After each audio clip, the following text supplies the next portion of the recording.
Okay, so when was the last time you thought about South America? Perhaps it's been a long time, unless you perhaps have a heritage that can be traced back to South America, say you're Colombian or Brazilian. Um, but the average American probably does not think about South America a whole heck of a lot. And that's what I want you to think about when you're reading this chapter, or to keep in mind, is that we really need to be thinking about South America more because South America is becoming an increasingly larger player on the world stage, economically and politically. One reason is because, of course, it's home to one of the BRICS, Brazil, which we're going to be studying in this chapter. But also, not just limited to Brazil, South America in general has a lot of resources.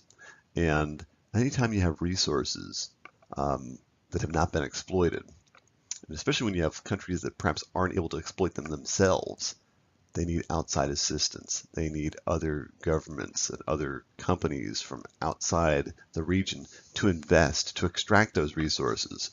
And so if you don't pay attention to South America, someone else will. And the someone is China, because China is on the lookout for new markets to sell their products, but also new source regions for resources. So keep that in mind as you're reading here through the chapter on South America.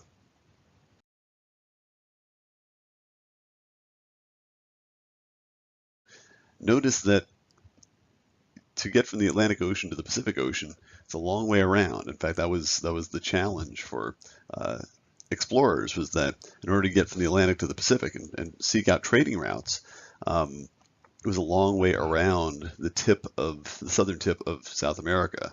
And of course, Magellan was the first one to navigate it, and therefore the Strait of Magellan is named after him. Of course, that was the only, if you wanted to go from the Atlantic Ocean to the Pacific Ocean, you had to go around South America until the 20th century, of course, when the Panama Canal was established, and that made for a shortcut between the two oceans.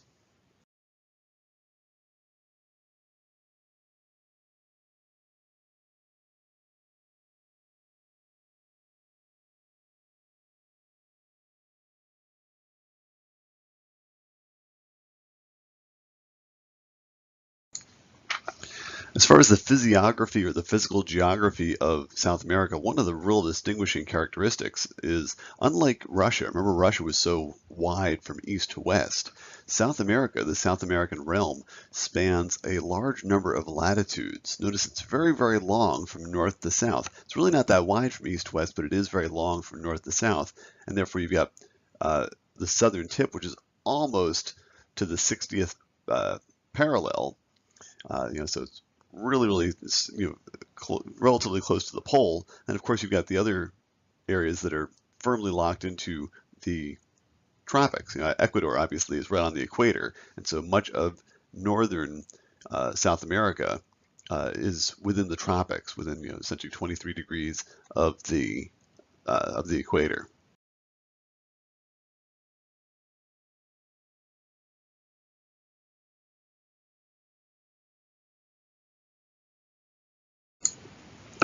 Now, we've already talked in the previous module, um, actually the previous module, we talked about the Aztecs in Mexico and the Mayas in Middle America, and the other large indigenous civilization before the arrival of Europeans were the Incas.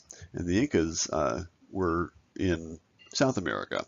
And so the book does a nice job of describing the Inca Empire and how developed it was before the arrival of Europeans.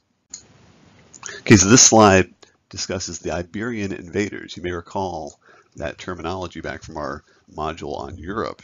The Iberian Peninsula is a portion of Europe that includes Spain and Portugal, and these were the main countries that colonized South America. And notice that they kind of divvied things up. They established what was called the Tordesillas line, which essentially split the area of Portuguese control, the eastern portion of South America, from the area of Spanish control, which was the western portion. And of course, if you look at the modern maps, you can see that the Portuguese influence did actually extend. Obviously, Brazil essentially was settled by the Portuguese, or the Portuguese was settled and established with Portuguese influence. Okay, so this is a very instructive animation that I encourage you to check out at this web address, and it essentially talks about that parceling up of South America between Spain and Portugal, and then how that boundary, that Tordesillas line, was sort of walked all over because of the different pursuits and the different strategies for settling and colonization that the Spanish and Portuguese pursued.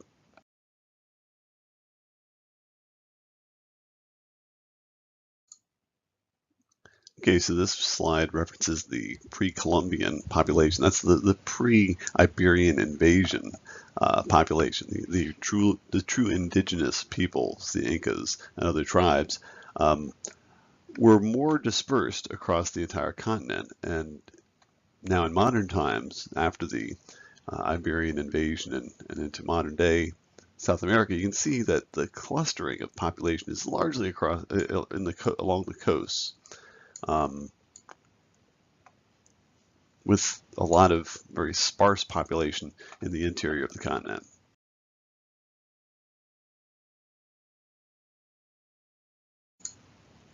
So some points to ponder here. Considering what you have read, identify where red population clusters would appear in a reconstructed map of pre-Columbian population distribution. So this is the current population distribution. What would things have looked like? Where would the red dots have been pre-Columbian times? What might be some of the reasons for the location of post-European population distributions in the contemporary map? Why have people settled into these regions in modern times? And finally, the question is, what might a future population map of South America look like in, say, 100 years? About the indigenous reawakening. In fact, the first line in this section says, today, South America's long downtrodden indigenous peoples are staging a social, political, and economic reawakening. And that's really key. These are people who have been marginalized, in some cases for centuries, as colonialism took over. And they were essentially just labor, and that was about it. And now they're starting to reassert themselves economically and politically. And that, of course, is causing a lot of political strife from those who have held power for a long time. Quite often, minority populations who have held power for a long time. How do they adjust to the fact that the numbers just don't work out for them, that a majority is now demanding rights and recognition?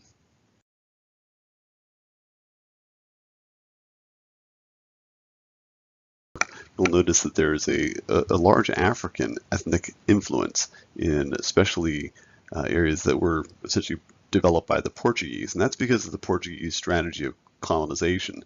They approached South America very much the way they approached islands in the Caribbean, where they essentially were trying to extract resources and trying to farm, especially some commercial crops like sugarcane,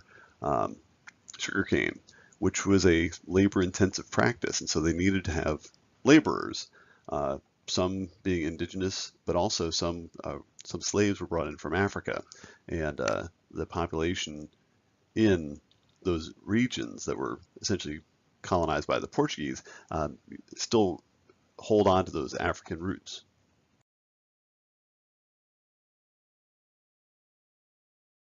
And the interesting feature to note here is that those of primarily European descent are pretty much in the cone portion of southern South America.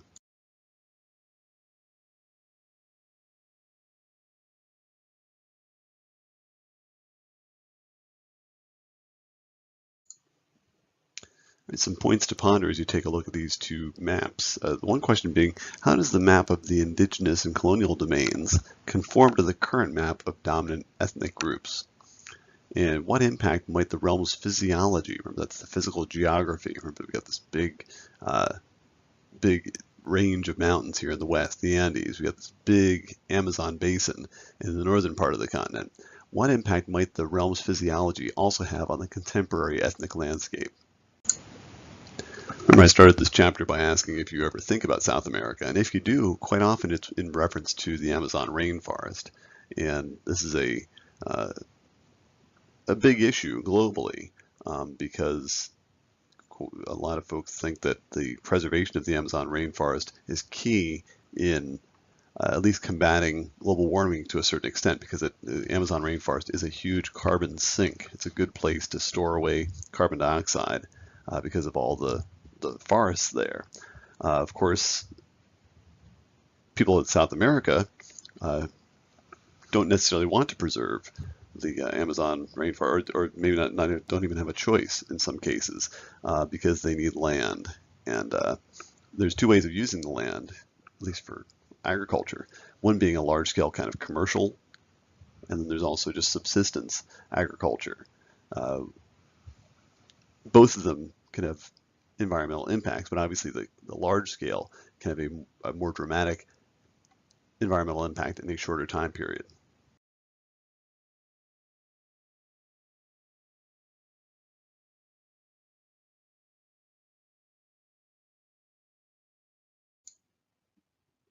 In discussing agriculture, it was already mentioned that sugar at one time sugar and coffee were primary cash crops. Now, in more modern times, more acreage is being planted in soybeans to meet demands abroad. But of course, another important cash crop that meets demands abroad is cocaine, or the coca plant, which is mostly in Colombia, Peru, and Bolivia. And Colombia perhaps being the biggest player here because of its location. It's kind of at that neck that connects South America to Middle America and allows for an overland route to transport the finished product.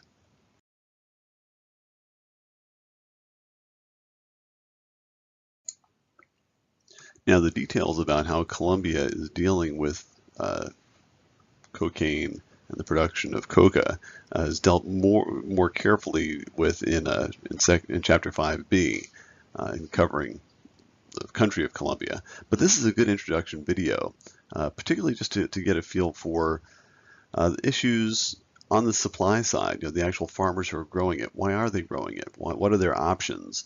What are the incentives and what are the disincentives? So I encourage you to watch this video.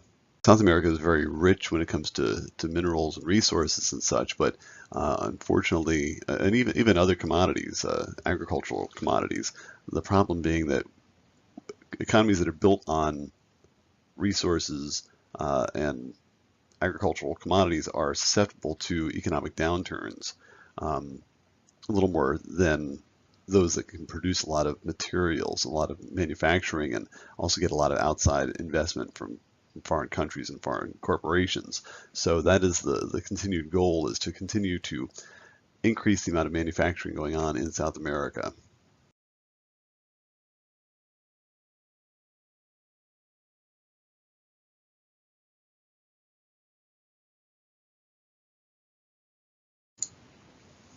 So, as has already been discussed, for a long time, South America has not really been that integrated. There's been a lot of isolation, even amongst different countries that speak the same language and are culturally relatively close to each other. So there's a lot of physiographic reasons for being isolated. And to have a bright future, many countries are realizing that they need to become a bigger, quite often these are relatively small countries, small populations, small individual economic clout. But by banding together, forming trading groups, they can have a little more power on the world stage, and therefore on page 243 and 244 they describe some of these attempts at creating essentially alliances between the different countries. Okay, as is mentioned in the book, South America is resource rich, and that of course makes it very attractive to a lot of world players, especially developing nations such as China. And the big question for South America is how to make use of your commodities, your natural resource richness, and yet be able to divide the spoils equally, so you don't have huge disparities in wealth and across your country, as well as how do you handle the inevitable environmental impact that exploiting some of these resources can entail. Okay, so urbanization is a word that we've seen before in previous modules. We'll see again. Because this happens with developing countries, is that people move from the countryside to the cities. And one of the pushing factors is lack of rural land reforms. Essentially, a lot of the land in South America, doesn't matter which country, is held by a very small percentage of the population. And a lot of folks just wind up being farm workers and they don't have ownership. And even if they do wind up attaining ownership, they wind up being small-time farmers, essentially subsistence farmers, and that's a difficult life. And there's little prospect for, a lot of them just kind of make ends meet. And so there's an attraction, they're pulled to the cities because of the perception of more opportunities there. This is an interesting map of the urbanization of South America. And of course, you can notice that all these circles, a lot of them, especially in the northern and central parts of the continent, are right around the coast. Now, down here in the cone, you have a little bit of development inland. Of course, the size of your circle is indicative of your population. So the purples are a population of 1 million, red is 5 million, blue is 10 million, and of course the big ones, Sao Paulo, are upwards of 25 million people.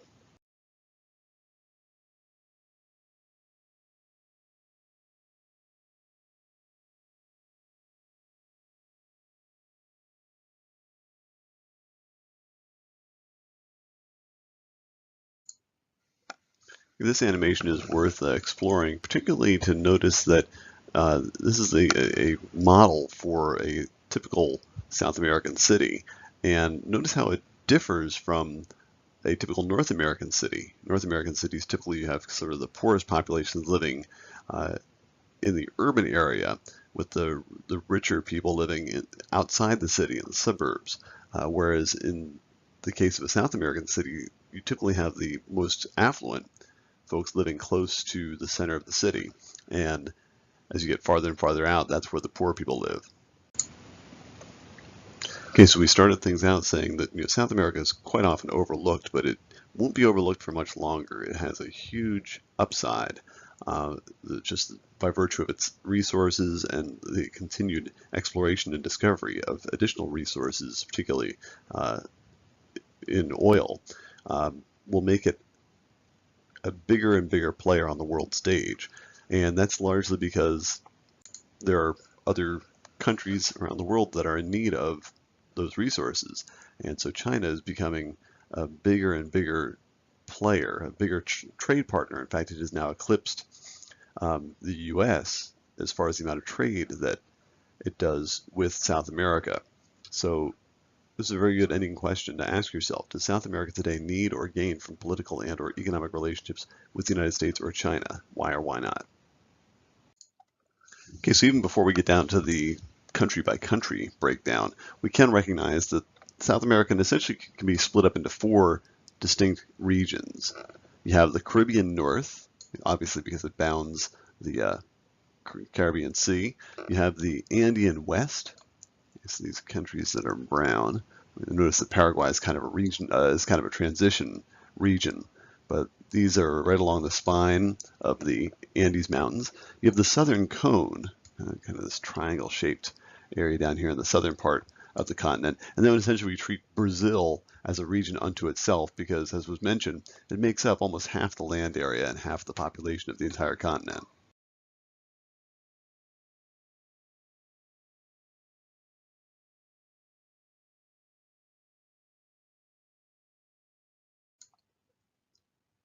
Okay, so starting with Colombia, Colombia you would expect, on paper, should be a big success.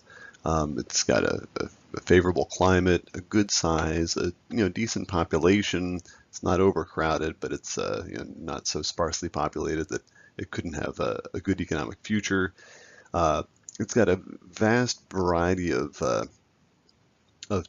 landscapes, allowing for it to produce a large number of crops, and yet it struggles, and it has been riddled with political instability. That political instability has been made only worse by the drug trade, especially the growth of coca plants in the eastern part of the country, has really essentially made it almost a failed state from time to time, because the drug cartels have gotten so much economic and political influence in the country.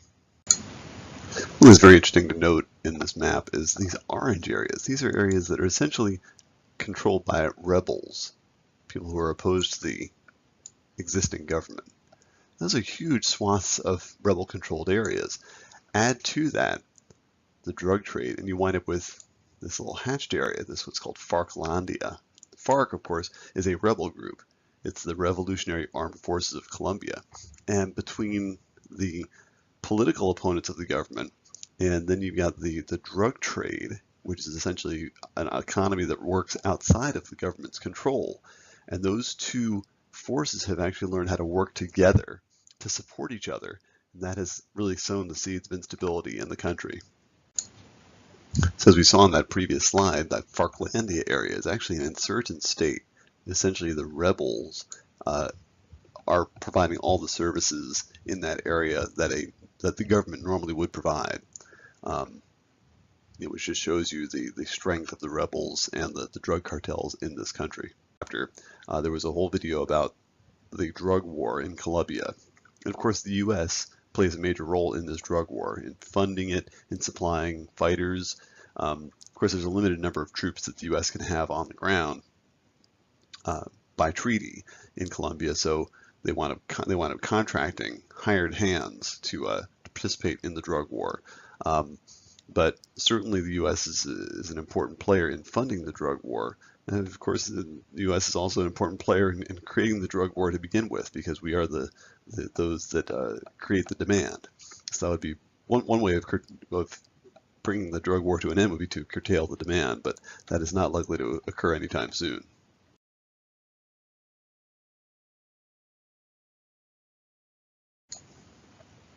Okay, so what are the options for Colombia? In addition to just the ongoing problems with the drug trade, one thing that is in desperate need of in Colombia is land reform. As is mentioned on page 256 of your book, in 1954, 3% of the landowners controlled 55% of the land. And half a century later, less than half of 1% of all landowners held a whopping 63% of all agricultural lands. That is a very unstable situation. Essentially, one very, very small section of the country is getting rich, and the rest of the folks are left to essentially just subsist. Okay, so if Colombia was tough to figure out, Venezuela, its neighbor, is probably equally as puzzling. Again, this is a country that has a lot of natural riches, in particular oil. It's been a big player in the global oil scene for decades now, and yet, as your book mentions on page 256 and into 257, despite its oil riches, the disparity between rich and poor has persisted. Even with this oil wealth, that wealth never trickled down to most of the population, which set the stage for Hugo Chavez, who came in to power in the 90s, and continued into the 21st century. He was much more of a populist and at least a communist sympathizer. In fact, Cuba, after it lost the support of the Soviet Union, once the USSR fell apart, Cuba really depended upon Venezuela and the support of the Chavez regime to take care of their energy needs and that sort of thing. And it's a very interesting comment. Again, South America quite often is overlooked, and a lot of Americans, a lot of North Americans, are relatively unaware of the politics that were going on in South America, apart from perhaps some selective reporting that occurs here in North America. But one thing that's telling is a paragraph in your book on page 257 that Chavez had a powerful message that continues to resonate among South America's impoverished masses, itself testimony to the persistent inequality that characterizes this realm. So Chavez died in 2013 and left a political vacuum behind, but he was not a unique character, and there will always be someone to fill his place in Venezuela or otherwise, as long as there's such a large disparity between rich and poor. In all of these countries, there's always going to be unrest.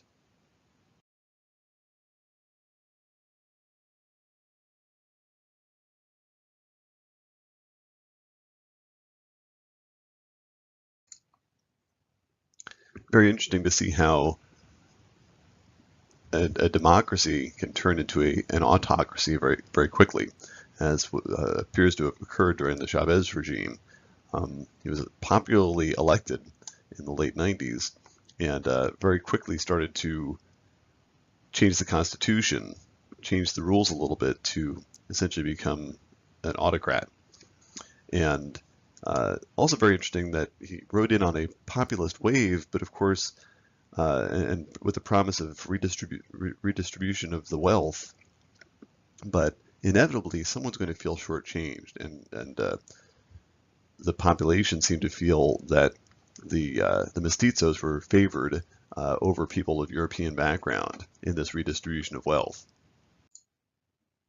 Okay, the three Guianas. It's mentioned in your book that they're almost like extensions of the Caribbean islands in the sense that they were settled by the same colonial forces that settled the Caribbean islands on the same essential model of agriculture, trying to squeeze out a lot of sugar and, in some cases, coffee. And these Guianas still do have their colonial legacies. Guyana itself being a British colony, Suriname being a Dutch colony, and French Guiana, of course, being a French dependency and still is. Okay, so putting the Caribbean North behind us, we're moving on to the Andean West, and of course we're mainly dealing with countries that lie along and quite often straddling the Andes, that big old mountain chain that runs along the western part of the continent.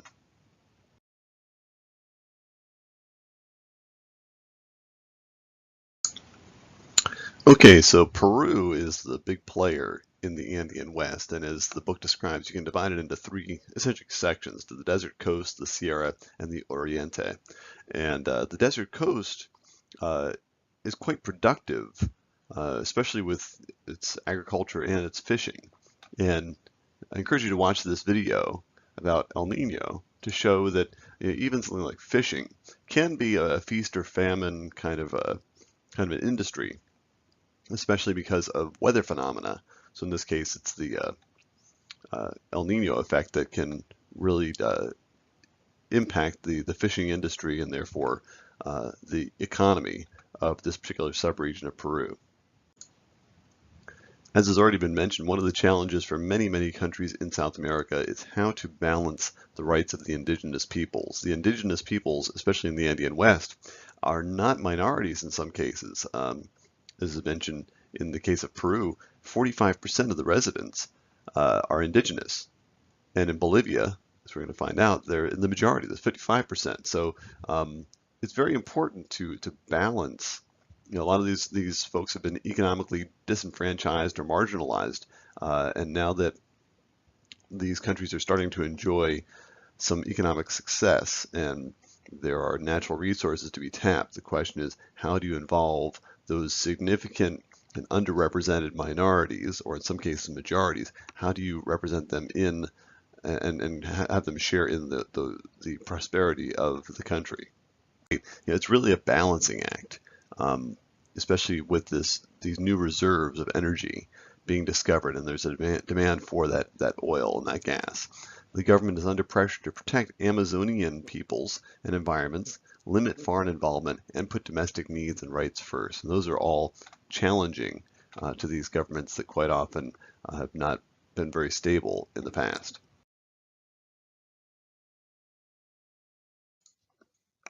Okay, so Ecuador, it's sort of referred to as an extension of Peru. It has some similarities as far as its varied geography and the fact that you can break it into essentially sections according to the terrain, where the coastal lowlands are relatively economically vigorous because of the farming available and the fishing industry. And also the eastern part of the country is the area where there's the most natural resources, particularly oil. So again, oil is it's a common refrain here in South America, but this is the growth industry, and pay a lot of attention to that last section, last paragraph about Ecuador on page 262, because even though they have these natural resources, tapping them is another story. Tapping them and then bringing that oil to market is a big undertaking. And especially in the case of Ecuador, it's a relatively small country, it doesn't necessarily have the resources, the money to do it on its own. So that's why the book says it's not as simple. Oil and gas exploration and exploitation require huge investments, and foreign companies can afford to spend what the government's own state company, Ecuador, cannot. That leads to difficult choices because the state needs income to cover its obligations. Clearly, energy riches are a double-edged sword. So it's tough to not be beholden to some of these foreign companies when it's the foreign companies that are doing the work or making the investments in getting the oil out of the ground. Okay, so moving on in the Andean West, we get to Bolivia, one of the two landlocked countries in South America. And it's very interesting. Bolivia has a big problem or a big challenge in leveling the playing field. This is one of those countries where the majority of its population are indigenous, and yet those indigenous peoples for decades, in fact for centuries, have been essentially used as a labor force, but not sharing in the prosperity of the country. Many of them live in dire poverty, and quite often the indigenous peoples have not had representation in the national government. That has changed recently in the last decade or so. They elected their first president of indigenous ancestry, and that Evo Morales has attempted to level the playing field, but of course that's always a challenge. Those who have been in a position of privilege do not give up that privilege without a fight.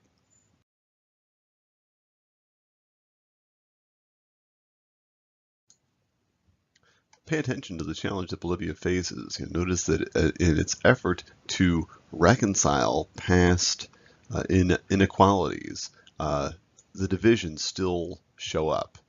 And one thing that is mentioned is that in the case of the election of Morales, there is an attempt to address some of the social issues, and that's relatively easy when there's plenty of money flowing. But one of the problems with the Bolivian economy is that it's so dependent on these natural resources that in the event of a downturn in prices, that of course means there's less money available for some of the social services, some of the social programs. And when that happens, then it becomes even tougher to get the privileged to give up their money to the less privileged. And so there's actually been talk of a secession or perhaps a failed state in the case of Bolivia. Okay, so Paraguay is a transitional country. It exists between the Andean West and the Southern Cone, and it is landlocked, and just like Bolivia. And it has a very interesting feature in the sense that it has a very low level of urbanization. It does not have big cities. It depends largely on agriculture. In fact, it is mentioned that Brazilians have actually moved to Paraguay in order to do farming and such. And another thing that's very interesting in such a agriculturally dependent country is that 1% of the population owns about 77% of the land. And that's, again, one of those situations where it kind of calls out for land reform. Okay, so now we move on to the Southern Cone. This is the kind of triangular section of South America. And the biggest player here, of course, is Argentina. It's the second biggest country in all of Brazil, in all of South America, behind Brazil. And what's interesting about Argentina is, despite its size, the concentration of population is mostly in the region called Pampa, which stands for plains. And that's where Buenos Aires is, and that's where several very populous cities are. So there's a lot of urbanization, but the urbanization is largely limited just to that one particular region. Most of the other sections of Argentina are relatively unpopulated.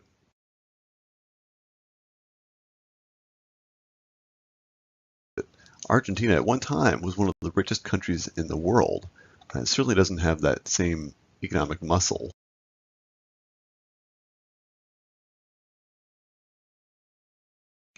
anymore. It's gone through booms and busts. Largely, some of its boom times were associated with oil. At one time, it was one of the greatest oil exporters, and now, in recent times, in fact, your book mentions since 2003, it actually has to import oil.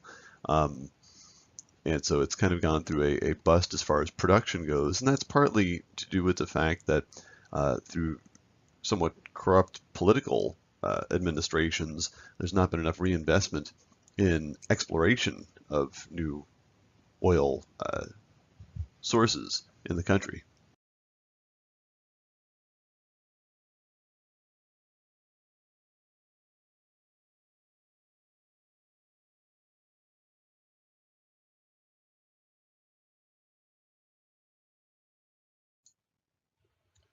Okay, if the book sounds a positive note about any country in South America, it really does for Chile. Chile has the same kind of geographic challenges that Argentina has, in the sense that notice how long, how many different latitudes and climate regions a country like Chile has. So it's narrow, obviously very long, and tough to have a coherent country when you're dealing with such a country that spans such a long area. Remember we talked about how Russia has a hard time, really acting as one cohesive country because of the far-flung nature of its population. Same challenge with Chile. The nice part is, of course, that it's always been a little more coherent because there's always been the possibility of travel. Not, overland quite often is difficult. You need roads and such. But notice that you can always travel by ocean to get to the northern part or the southern part of the country. So there's always been a little more cohesiveness as far as that goes. And at least since the 90s, there's been a real push toward globalization and more political stability, and all those things have factored into making Chile a real economic success story among the South American countries.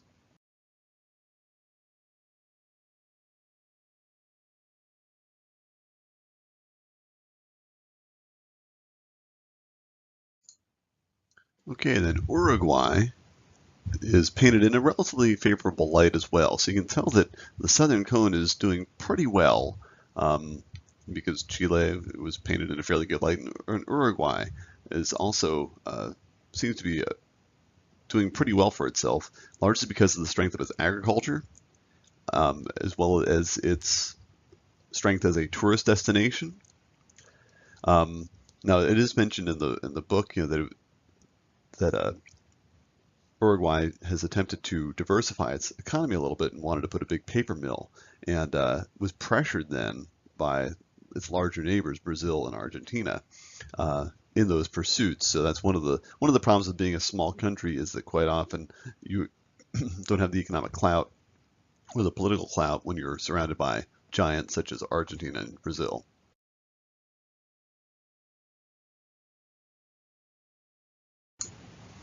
Okay, so we've gone through the Caribbean North and the Andean West and the southern cone, and now we're moving into Brazil. Brazil gets essentially is a region of South America unto itself because of its large population as well as its large territorial size.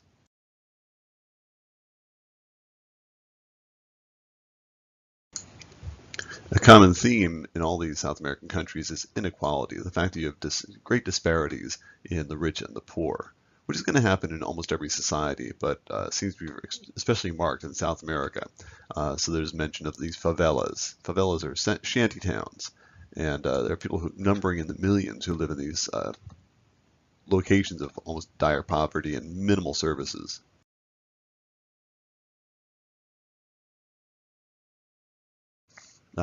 which has been surpassed now by Sao Paulo as far as being the largest city in Brazil, yet it still is a sprawling metropolitan area. And the city is trying to do something about its favelas, and it's actually trying to bring some services to those areas: electricity, paved streets, and sewage disposal. And that's largely part and parcel of a lot of world attention that Rio's been getting recently as a result of the 2014 World Cup and the 2016 Summer Olympics.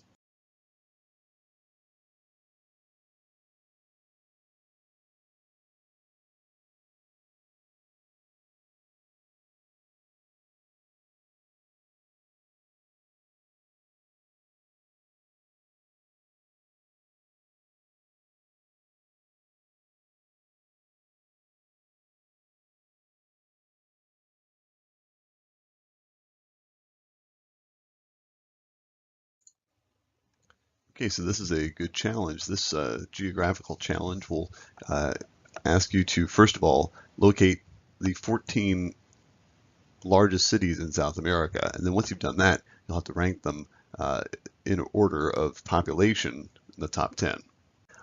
In 2010, the country was self-sufficient in oil. And that's really key because it allows a country to develop, continue its development, and not be beholden to the whims or the political instability in other portions of the oil-producing world.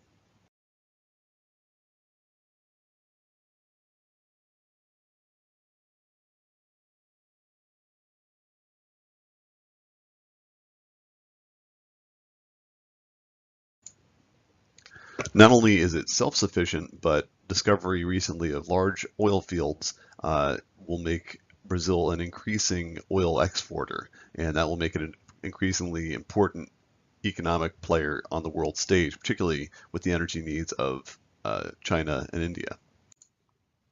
If you noticed a few slides ago, the economic inequality slide. Nowhere is the economic inequality more marked than in the northeastern part of the country, where you have actually a lot of population, as the book mentions. It's got 1/4 of the population of Brazil, and yet it only has 1/6 of the GDP. So therefore, not a whole lot of wealth being produced from this region, and yet 1/4 of the overall population located in this region. So unlike the Northeast, the Southeast is the wealthy part. Notice the hatched area. That's your industrial heartland. That's where your big population centers are. That's where most of the economic activity is taking place. That includes not only the Southeast, but also Sao Paulo state itself. The southern part of Brazil is an agricultural powerhouse, and also slightly unusual in the sense that it's got a lot more ties to its European heritage. And in fact, there is some extremist groups who talk about secession for the southern part of Brazil. And obviously is a booming metropolitan area. In fact, it's perhaps outgrowing or it's not able to keep pace with its rate of growth. And so in addition to just the increasing sprawl, of course, you also have the issue of cost of living. A lot of metropolitan areas becomes very expensive to live there, and that's the case with Sao Paulo, where the incomes are about 25% higher than in Rio de Janeiro, but so is the cost of living.